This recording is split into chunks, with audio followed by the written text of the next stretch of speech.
Welcome, everyone, to Beyond Surviving, the safe space for survivors of childhood sexual abuse to receive support, resources, and share their stories. Beyond Surviving is about freedom, healing, connection, and even laughter and fun. Most importantly, it's about letting go of the pain of abuse and finally moving on. You're here joining us today on Conversations That Heal, and can tune in every Wednesday at 12:30 for Susan Jacoby's show as well. For those of you who don't know me, I have been a sexual abuse recovery coach since 2007 and am the author of Beyond Surviving, the final stage in recovery from sexual abuse. I work with survivors who are sick and tired of feeling broken and unfixable, and I help them let go of the pain of abuse and move on with their lives. You can always learn more about me and the Beyond Surviving program at rachelgrantcoaching.com. So today I am very excited to have you here with me and my guest, Xanet Pailet, sex and intimacy coach, who will be sharing with us her personal journey through sexual healing and sexual awakening. So I'm going to start off by just telling you a little bit about our guest, and then we're going to jump right into it. So Xanet Pailet is a former healthcare attorney turned sex and intimacy coach who lived in a sexless marriage for over 2 decades. She works with individuals and couples to empower them around their sexuality and strengthen relationship and intimacy skills. She is particularly passionate about working with women who have shame and wounding around their sexuality. She helps them reclaim their pleasure and transform their lives. You can learn more about her at powerofpleasure.com. And I'm very excited to have Xanet with us. I've met her personally, and we've connected and collaborated, and I just know you're in for a real treat today. So, Xanet, thanks so much for being here. Thanks, Rachel. I am super excited to be here, and I have so much respect for the amazing work that you do with individuals who experience sexual abuse. Your program is fantastic. Thank you for that. I love it. And we have such a, I knew I wanted to have you on and bring you into, my world and community, because so many of the folks who I work with for sure are dealing with blocks around sexuality. There's pain there. And as you mentioned, shame and wounding, and so there's a nice, crossover between the work that you do and the work that I do. So I wonder if, starting out, you could just tell us a little bit about yourself and your journey, kind of how you found your way through the pain around sex that you had, and kind of got to where you are today. Yeah, sure. So I have sort of an interesting, I think I have an interesting journey. I am by training a lawyer, actually a health lawyer. And I like to say that, on the outside, I was living the perfect life. So I was married for 26 years. I had this very successful career as a healthcare lawyer. I had my own consulting company, all in New York City, 2 wonderful children, and seemingly had a really happy life and a really great marriage. But in truth, I actually stopped having sex with my husband after my second child was born. So that was like in my early 30s. And that's because sex was very uncomfortable and painful for me. And it was that way from the very first time I had sex. And it didn't change throughout my entire early marriage. And honestly, Rachel, I felt like my body was betraying me sort of every step along the way. Anything having to do with sex or anything having to do with, the urogenitory tract, which I'm saying wrong, there were problems. I had awful, painful, miserable periods, and then I had endometriosis, which I had to have surgery for in order to get pregnant. Right? Then I got pregnant and had horrible pregnancies, even though I loved my children dearly. It was, they were awful. And then all sorts of other things that were going on, constant infections and urinary tract infections. And so, God, my body was like, who needs this? And I never had any pleasure. I never had an orgasm. I didn't even know what an orgasm was. I mean, I heard about it. So it was kind of like a complete and total drag. And I didn't even realize what was going on, but what I know was that my body just shut down. It just completely shut down. It didn't want to have sex. I had no libido, and I had no interest in it whatsoever. So it was a really interesting place, and so, you know, I just took all of this energy I have, because we always have a lot of sexual energy, and I just threw it ferociously into my career, into my children, like into my gym workouts. I was like a gym rat, right? Because I had all of this energy, I didn't know where to put it. For many years, for decades, really. And, you know, as happens, as I see this in my program, with my clients all the time, when you stop having a physical connection with your spouse, any type of physical connection, the whole relationship kind of started falling apart. And, you know, we stopped having sex and we stopped cuddling in bed. Then he started sleeping in different rooms. And, you know, before I knew it, I had spent 15 years sleeping in a separate bed from my husband. Which was, you know, that's hard. Yeah, super hard. And there was a lot of loneliness around that and lack of intimacy, but I wasn't really self-aware enough to know what was actually going on. It's interesting. I always felt like there was something missing in my life, but I wasn't really sure exactly what it was that was missing. And obviously there was a relationship that was missing, but there was something else missing. There was like this hole in me, and I didn't know what it was. So what actually happened to me was when I finally, my kids were grown, and finally, I'm 54 now, right? So this all was going on in my 30s and 40s. I finally got the courage to leave the marriage. I realized, like, oh my God, I've got to go back in the dating world, and I've got to face the fact that, like, I'm scared to death of sex, and frankly scared to death of men. So I was very lucky that I met somebody who happened to have some experience in the world of Tantra and sacred sexuality. And that was and he introduced me to it, and I hadn't ever experienced anything like that before. And that was really my doorway to my sexual awakening, and really ultimately the doorway to my sexual feeling. Amazing.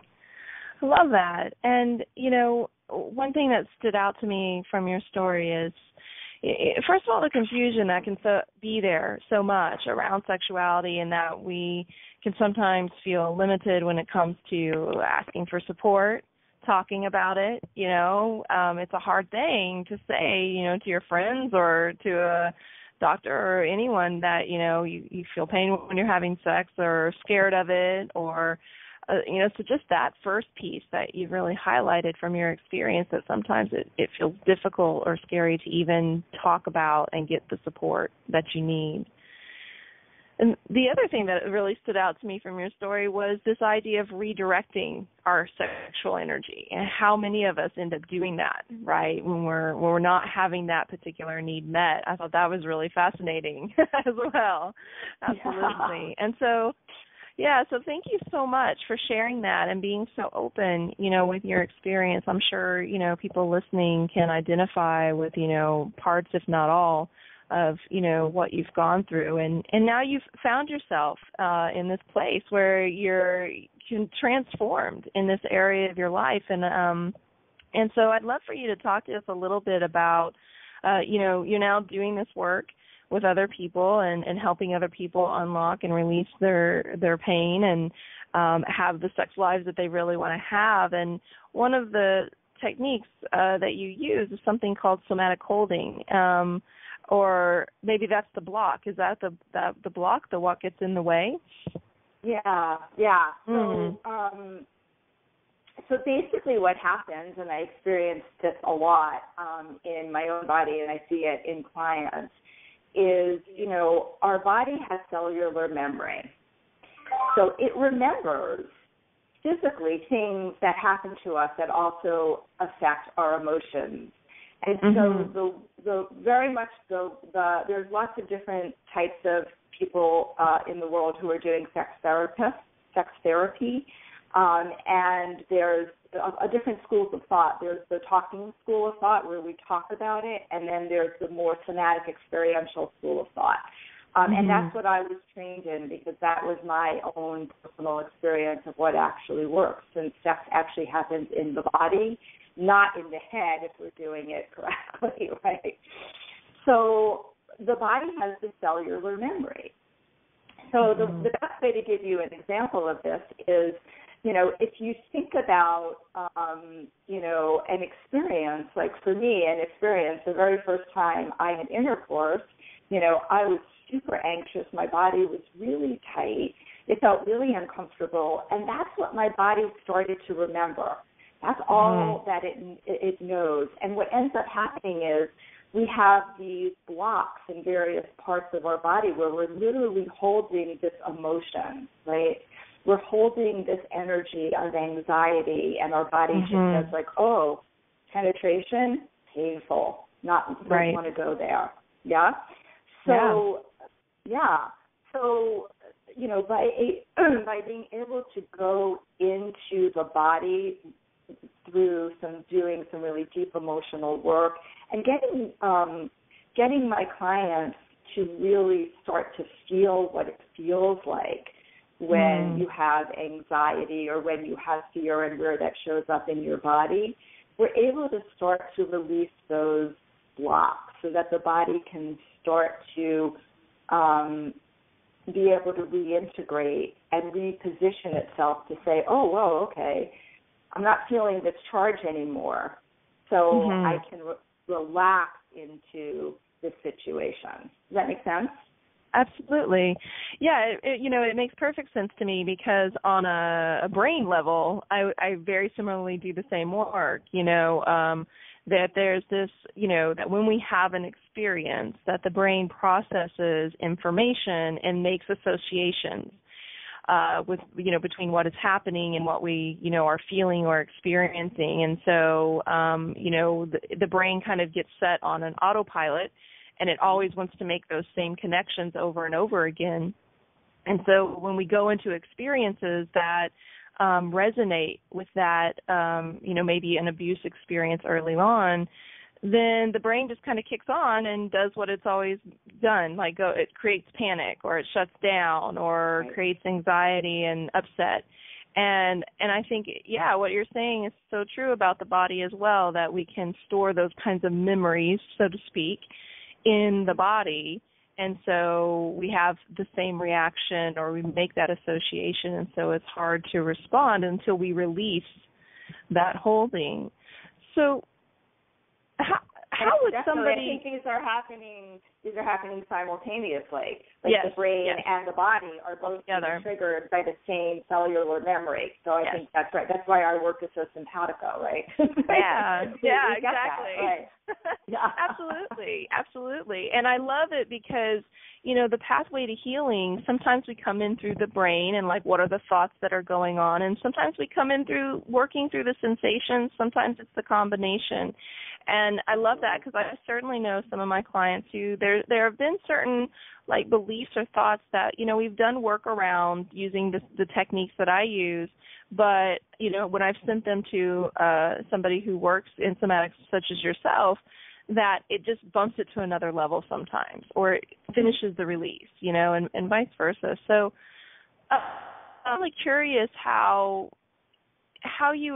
somebody might be able to connect with this idea. How does somebody know if they're holding something somatically, so to speak?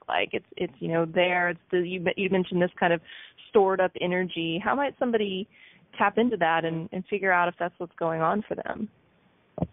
Well, so I work with a lot of women, and I would say the vast majority of my women, my female clients, have had some abuse and trauma in their life. And many of them have done abuse and trauma work, right? They've worked with trauma specialists. And yet they're just still they're still having that issue. They're still having that disconnect. They're still having that fear of intimacy. They're still disassociating during sex, right? So I think one of the signals could be like, well, I've done all of this work and I've gotten maybe 3/4 of the way through and I've released a lot of, a lot of emotions and energy, but I'm not quite there yet, and there's something that's still holding me back, right?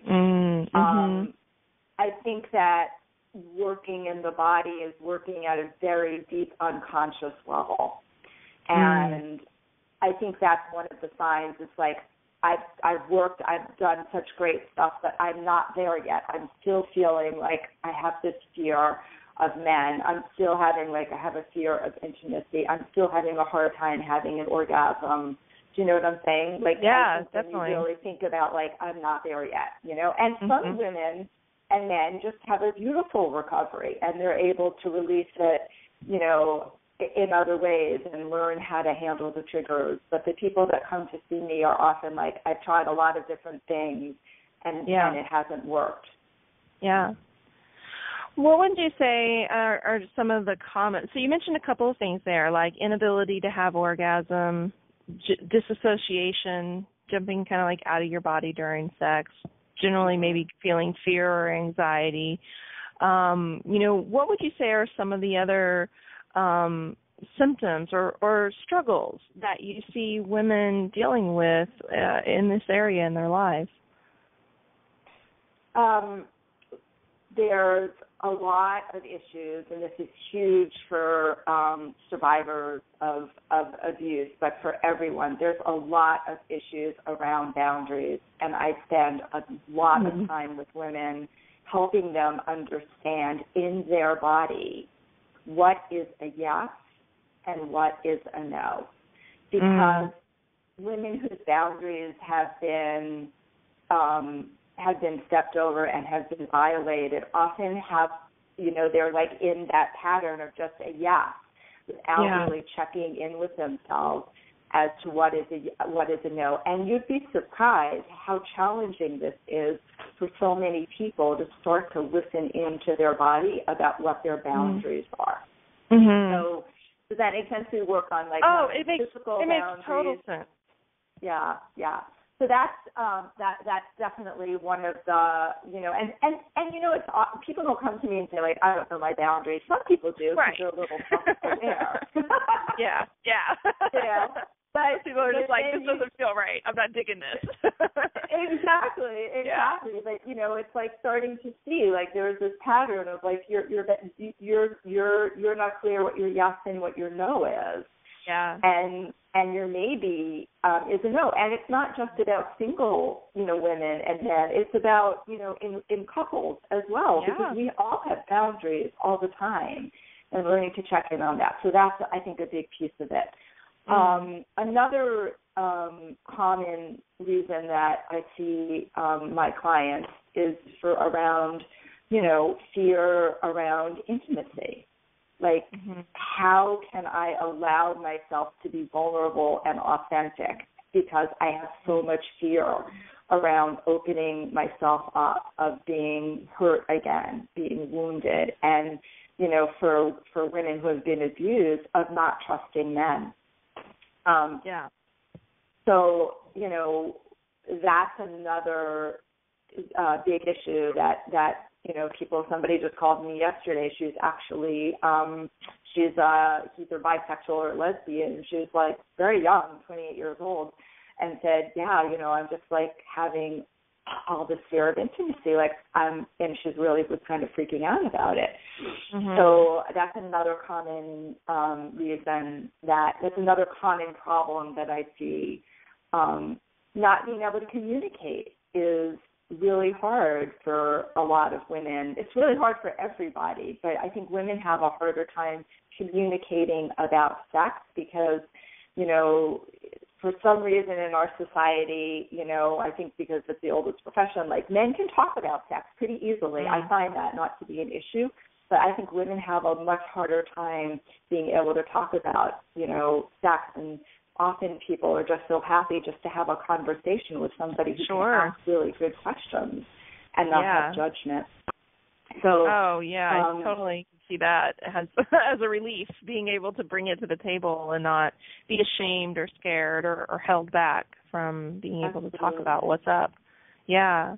Well, that's one of the things that I really adore about, the work that you're doing and the stand that you're taking, for women in particular, but that certainly trickles down to, men as well, is, being able to have a conversation and not shy away from that. Absolutely. I know one of the things that you often talk about is this idea of there being pleasure behind the pain. And I'm curious about that. Can you tell us more about what you mean by that? Yeah. So this is a very sort of a neurological issue. And again, it goes to the cellular memory. And when I talk about pleasure behind the pain, I'm talking really about physical pleasure behind the pain. So it's, one of the things I don't think I said is that I'm a certified sexological body worker. And sexological body workers in the state of California are licensed or are certified to be able to actually do hands-on, intimate work with our clients. So, pelvic massage, helping them achieve orgasm, helping them sort of work through pelvic pain issues with women and with men. It's like working with specifically on ejaculation issues or erectile issues, which is an issue for men. And I do that in a very safe container where I wear gloves and I have my clothes on, and it's like one-way touch when we're doing those types of sessions. So one of the things that we experience is I work with women who have vaginismus or vulvodynia, which is like very specific but non-specific pain in the vulva area. And vaginismus is like a contraction of a woman's vagina where you really can't penetrate it, which is actually what I had. And once we can actually start to release the trauma and the emotions that are associated with that pain, there is pleasure underneath that. And sometimes that's done energetically, and sometimes it's done with a massage. And so part of the work that I do with women, if they're comfortable, right, because I can work with clients in all different ways, right? Sure. Is to actually get them, to start to associate pleasure in their body where pain was. So does that make sense? So if there's if there's a lot of pain around touch, right, starting to help them to start to reassociate. And this is really a neuronal repatterning and rewiring of our pleasure pathways in our body. And it is going back to that feeling of cellular memory, that the body needs to start to relearn that touch in this area actually has pleasure associated with it. I love that. It's interesting because right now I'm doing a lot of study about the development of the mind in the early stages, infancy, what's going on there. And one of the things that I'm learning is that, the pleasure-pain response that actually, babies, when they're upset, they're crying, they're in pain because they're hungry or they're wet or they're thirsty, whatever, and, they're in a state of pain and stress. And when the caregiver comes, and relieves that stress, the pleasure and pain centers of the brain are actually interconnected. And so the association between, there was this pain, but then there was a soothing and that physical touch. And so physical human contact becomes a pleasurable thing. Whereas if there's abuse or if there's neglect, then human touch or human connection becomes dangerous. Yeah. And And so I love this idea that you can, and certainly then later in life, we can redirect that. We can come to understand nurturing as healthy and safe, and touch is good and yummy, and feels nice. And so it sounds very similar to kind of what you're doing, is that taking these places where formerly there was the pain associations and transforming that into, and that we have to sometimes go through that feeling of the pain to get to that other side of it feeling good again. No, I think we have to go through that. Sometimes, very often, we have to go through that feeling of pain. I mean, often if I'm working on somebody and let's say I'm doing some internal work and there's a lot of pain in a particular spot, we have to go through that pain. We have to allow that release of energy to happen, whether it's through breathing or through screaming at the top of their lungs. Women get very emotional when they're touched inside, and that's actually a good thing, because that's part of the release of the body, starting to say, like, okay, I don't need this anymore, I can let it go, and wow, underneath this I can actually feel some sensation again, because a lot of people experience numbness, just numbness, right? Yeah, definitely. Yeah. I love that, like the changing and shifting the energy and like reawakening their bodies. And you mentioned that for you, one of the key practices, I don't know if you call it a practice, but is Tantra. And I know there's a lot out there that, people misunderstand what this is or think it's, just, new agey and weird. And so I'd love for you to talk about this practice, actually, and what it's really about, and maybe dispel some of the myths about it, and how it made a difference for you, why it was so impactful. Yeah. I always like to say, what do you think of when you think of Tantra? And everybody's like orgies, like sex orgies, and it's really, it's really anything but that. So Tantra is a very, very ancient practice, and it's really, for many people, it's a spiritual practice and even possibly a way of life. So I like to describe Tantra, one of the definitions is a weaving. And it's a weaving together of our physical body and our physical energy, our emotional body and our emotional energy, and our connection to spirit, whatever that means to you, right? And we're weaving this together in a way in which we're weaving it together with ourselves, amongst ourselves, and then with a partner. And Tantra is a practice of very conscious sexuality and very conscious connection, which is not something that most people experience. And we use various principles of using our breath and using sound and using movement and using energetic touch to really be able to take sexuality and sex to a very, very different level, so that, we can just be with a partner and be, looking into their eyes and just breathing together and starting to feel this connection between two people, the energetic connection, without even touching each other. And it allows us to expand our energy body, because we are all made up of energy. That's basically what we are. So it allows us to expand our energy body so that we can have more powerful experiences. We can experience more pleasure, more sensation, more connection. So one of the reasons that it was so healing for me is because a major principle of Tantra is about having no goal orientation, no expectations. This is one of the first things I talk to my clients about when we talk about how to have more pleasure in their life and how to have a juicier sex life, is take the expectation and goal orientation off the table and just enjoy the journey.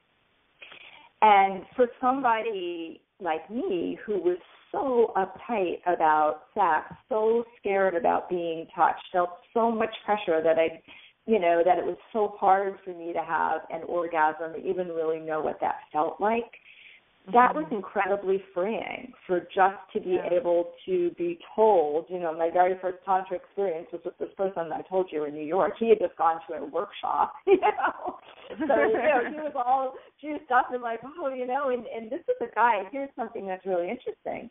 This is a man who was very much a taker, right? And he didn't really, I know this now, he didn't know how to hold his sexual energy back, and that flipped me out because I was like so scared about my sexual energy and so unclear about what, how to handle it.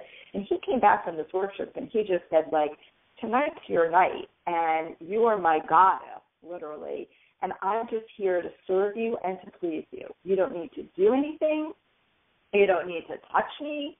You don't need to please me. And he created this beautiful space with roses on the bed, and I had a bath, and he just touched me and kind of allowed me to experience pleasure without any expectation whatsoever. And it was at the end of that night, and I actually felt pleasure, that I'd never felt before. And at the end of the night, I was like, I have no idea what that is, but I need to have more of that in my life.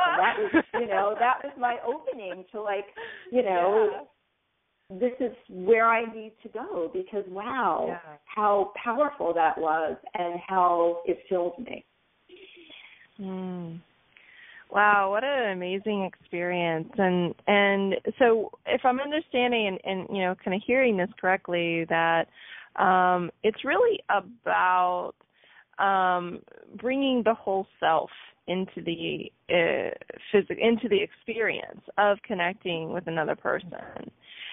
Being able to bring your emotions, being able to bring your thoughts and your physical energy, and having all of that present while you're experiencing another person. That's one thing that I learned or heard from you about this practice.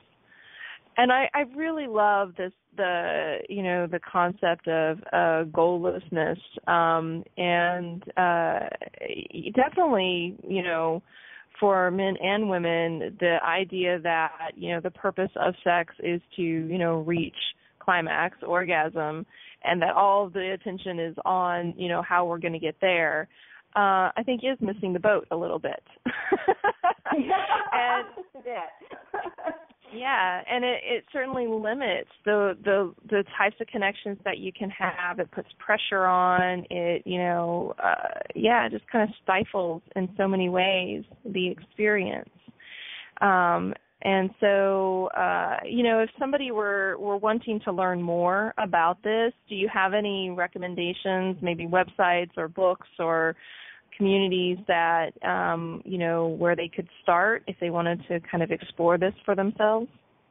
Yeah, definitely. Well, my favorite Tantra book is Urban Tantra by Barbara Carrellis. And I'm also a certified Tantra educator, so I actually I teach some workshops in the Bay Area, and I do private, with some of my couples, I do private Tantra sessions as well. But there's Margot Anand, who is the lineage holder for Sky Dancing Tantra, which I'm a certified teacher in, also has several really great books. The Art of Sexual Ecstasy is a beautiful book as well. And there's places where you can take Tantra. So up at there's Sky Dancing Tantra up at Herb Hot Springs, and they also teach over on the East Coast.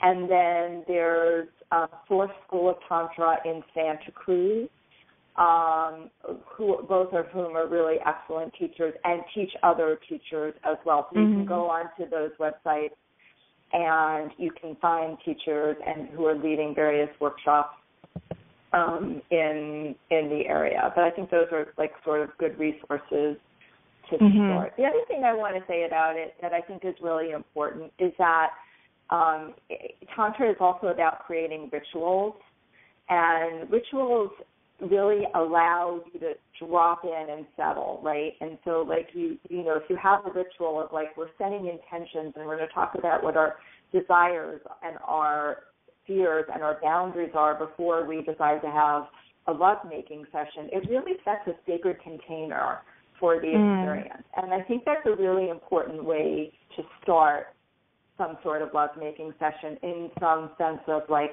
here's the container, and we really have a lot of intention. Because when we focus our intention, you know, when we really focus our energy and intention, we really show up in a very, very different way.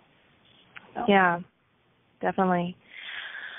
So say a little bit more about that. I'll tell you, my first thought reaction to that was like, that seems a little regimented. So, like, explain to me how you create a ritual without it becoming, what's the word? Like stagnant. Like, okay, here we're going to go. It's, 9 o'clock on Tuesday, and now we're going to have sex, kind of a thing. So distinguish, regimented, planned, static, predictable, and ritual. Okay. Well, first of all, I'm of the my recommendation to all of my couples is that you actually schedule a sex date, at least if you can, once a week or at least twice a month, because I think it's actually really important. Spontaneity can really be delightful and fun. But, when you're super busy and you've got kids and everybody's working, you actually need to make it a priority in your life, right? So I think that's the first piece of it, right?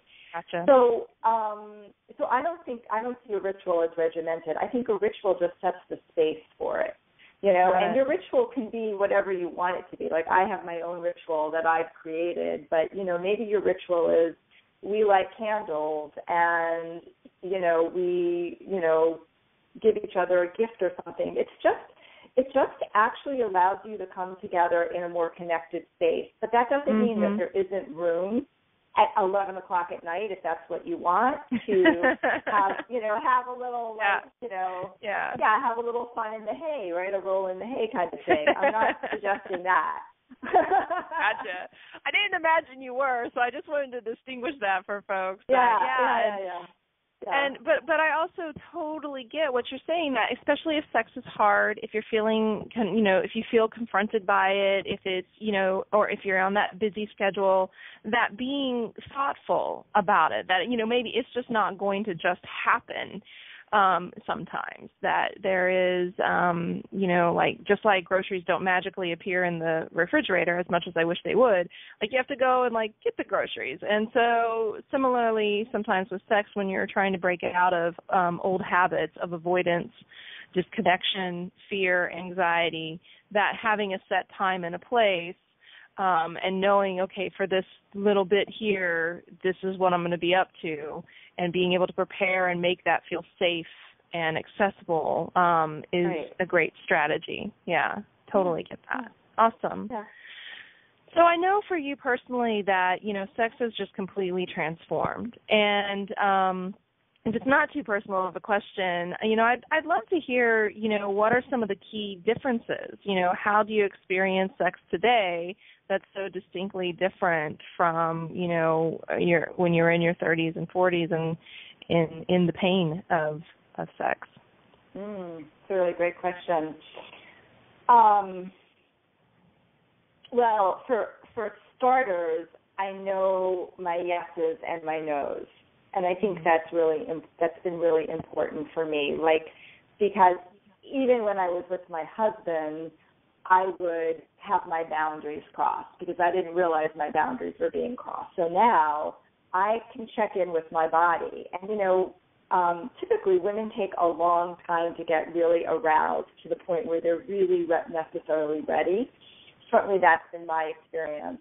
And different people have different trajectories, but, that is really fairly typical in the way I teach my female anatomy. It's 30 minutes, guys, minimum, before we're really, really ready for penetration that allows us to go to very, very, very high levels of orgasm because there are different layers. So the number one thing is like I'm constantly checking in with my body, and I'll say to my partner, nope, not ready. And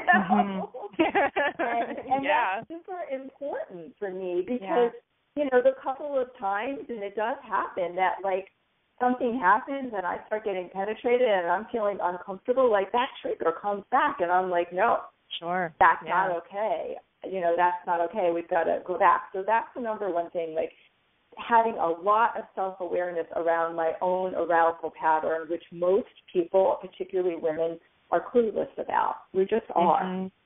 So that's one huge difference for me is that I know my yes and my no, and I know when I'm really aroused and when I'm not. And I also know how to get myself aroused, either by directing my partner to do something, which for me often it's like, forget about my erogenous, forget about my genitals. Like, that's the last place I want you to be. I want you to focus on my arms and my neck and places that make me feel really sensual and juicy. So I think that's a huge difference. And a second difference is like, and it's kind of related. I know when I'm feeling anxiety, and I know how to release that anxiety. So I know that I can, through visualization and breath, I can open myself up to more experience. I can literally, open up my vagina just through focusing intention and breathing and relaxing and saying, it's okay, this is safe, this is actually feeling good, right? So there's a lot more consciousness around that.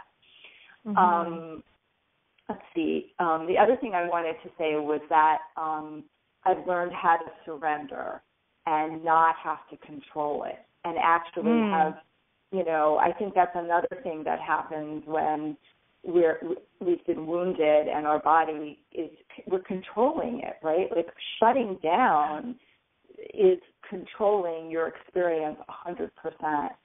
And in order to open up, you have to learn how to be able to, what it feels like to surrender. And I spend a lot of time working with women on what does surrender actually mean, and how do we surrender, right? Because women want to surrender into very strong masculine energy. That's kind of what we want to do. But in order to do that, we need to feel so, so safe.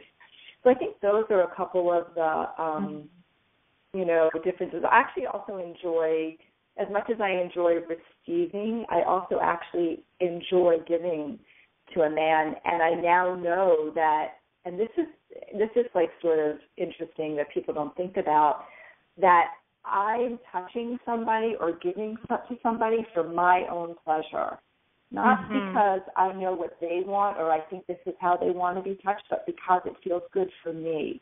And that's a completely different, mindset than, I want to please you. Does that make sense? Oh, definitely. Yeah, absolutely. Yeah, thank you so much for sharing that so openly. I really appreciate it. And I think it's such a beautiful picture of what sexuality can really be like. And, one of the things that I often come across and work with, clients who've experienced abuse is definitely related to that first piece of being able to have your yes, know what your yes is and know what your no is, because a lot of survivors have sex out of obligation. Their first sexual experiences were obligated. There was no choice there. It was a forced situation. And so that association of, well, I just have to do what this person wants, or, I don't really have any say here, or my pleasure doesn't matter, kind of gets set. And so this practice of really tuning in is a really great way to break out of that pattern of obligation and have sex be about choice and what it is that you want and what it is that you want, to experience. So that's awesome. And I know that in your work you often do work directly with women who have experienced sexual trauma. So I'd love to hear a little bit more, just any thoughts you have on that, or, what that's like for you and what your experience has been working with survivors. Yeah. Well, it's always really powerful. And, it's interesting, like, and trauma comes in so many, different ways. There's so much shame that survivors have and women have in general. But I would say that it's, there's something, women really love working with women because of the feminine nature of the energy that we bring into the relationship, the safeness, right? Unless sometimes, I have clients who have had abuse by their mothers, in which case sometimes they need another mother figure to actually support them. I actually do a lot of nurturing and holding and cuddling of my clients, both men and women, because that's something that's a missing experience for a lot of people, particularly survivors. So it's always really deep work. It's helping the body to, I do some somatic re-experiencing, helping the body to change the physical memory of the experience of feeling really safe in a container in which they feel really safe and supported, and really going at that person's pace, because everybody is coming from abuse and recovery in different phases, and sometimes the work gets really powerful, as I'm sure yours does too, and a little bit overwhelming, and then you have to take a couple of steps back and say, okay, well, let's just stay where we are, right now, and allow a lot of time for integration and processing. And I have my clients do a lot of journaling and just ways in which they can start to process the emotions that are going on. But the work is so beautiful and transformative. And I'm thinking of a particular client who, she's changed so much. I think we've been working together now for 6 months, and she's so now she's so clear about her yeses and her nos, and she so has stepped into her power, as a woman. And it's interesting, and I know you see this as well, when you start to feel empowered around your own self and certainly around your sexuality, that starts transferring to other parts of your life as well. Definitely. All of a sudden, right, you have the power to make the changes and to be able to say no to that annoying boss that keeps on asking you to do something that doesn't feel comfortable, or you feel like you're being abused at work, not physically abused, but, verbally abused or whatever. And so seeing those transformations happen is,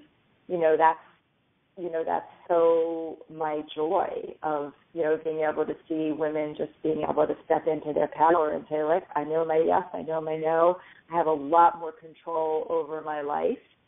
And, and from that space, we can work more into feeling safe to be able to surrender, feeling more into what finding their feminine energy is and making them feel safe around that. Because a lot of survivors don't feel safe around finding that feminine energy, right? That's a scary place for them because of the surrender piece.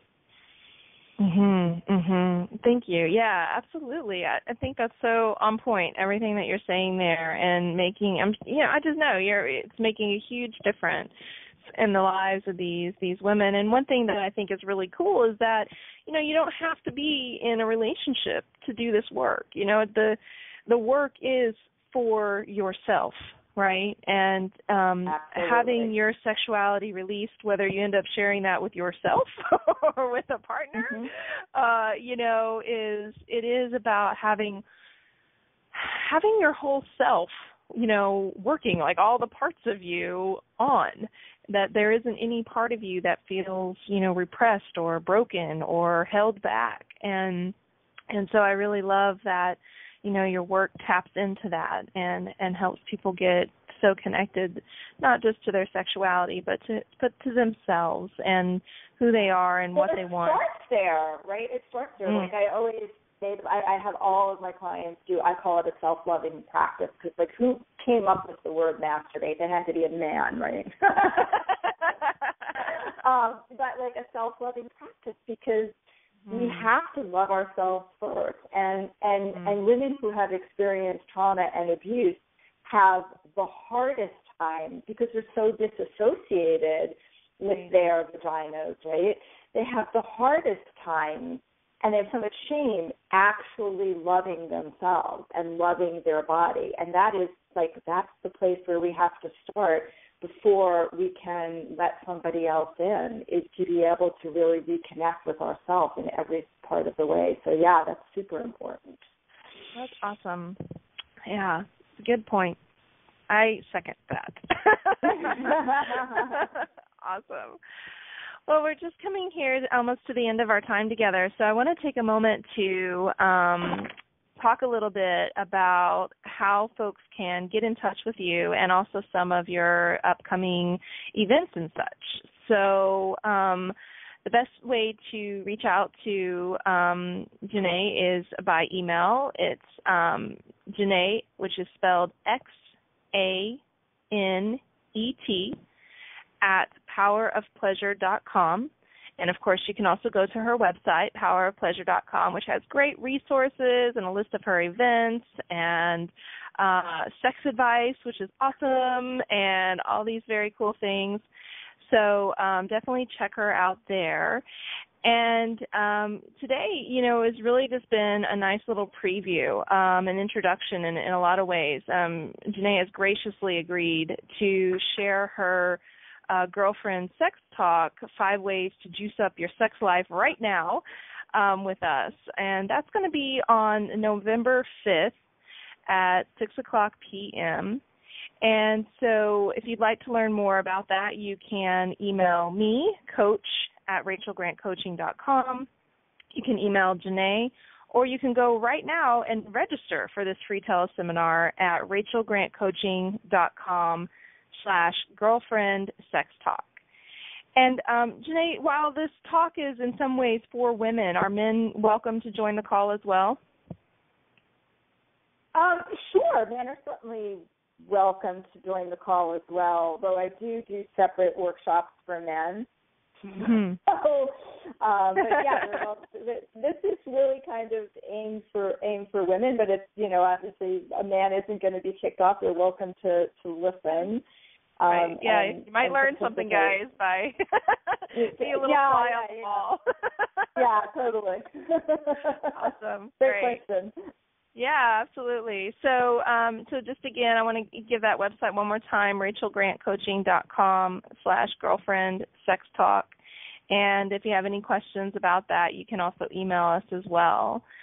And I also know, you are in the San Francisco Bay Area and you do other workshops for couples. You mentioned for men. So anything else on your calendar that you want to share and have people check out?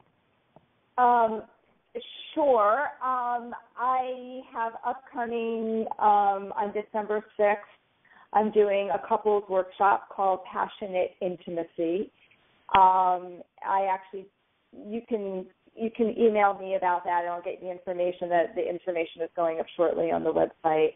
And then in January, 3 times a year, I do a Master Lover workshop for men only, and that is the next one will be in January, so that's upcoming. And I do have a monthly meetup group I have 2 different groups, but I have a monthly meetup group in the Bay Area, which is called Bay Area Erotic Explorers, and we do different little events once a month, and a Girlfriend Sex Talk meetup as well. So lots of stuff. It's all on my website. And my weekly email newsletter also has information about all my events. Beautiful, beautiful. I love how active you are and that you're, just creating so many great spaces and varied spaces for people to come and connect. You can kind of dive deep and, go into a workshop where you're going to spend some, quality hours really exploring. You can, do the meetup, which is usually a little bit more casual, still great info and great connection there. So definitely go and check out Xanet's resources, and definitely join us on November 5th for the teleseminar, where you're going to learn a whole lot more. And Xanet's going to share even more of her experience and insights with us. So I'm super excited about that. And I want to just also take a moment to thank you for being here today. I really appreciate the time that you've given us, and for sharing yourself so beautifully and openly, and really modeling for us that we can share ourselves and talk about sex and not be squeamish, and that there really is hope, and that great sex is available for us even if we've had pain or trauma in our past. So thank you so much. Well, thank you, and thanks, Rachel, for asking such awesome questions, and for it's just been a really fascinating and interesting dialogue and conversation with you. So really so appreciate the opportunity, and it was a lot of fun, and I'm looking forward to sharing this experience with you on the teleseminar on November 5th. Yeah, definitely. Awesome. Well, thank you for that. And me too. I'm definitely looking forward to it. So I'll be seeing you again soon. And for everyone listening, remember you can tune in the second Tuesday of every month for Beyond Surviving Radio. We'll be here again in November. And until then, take good care of you.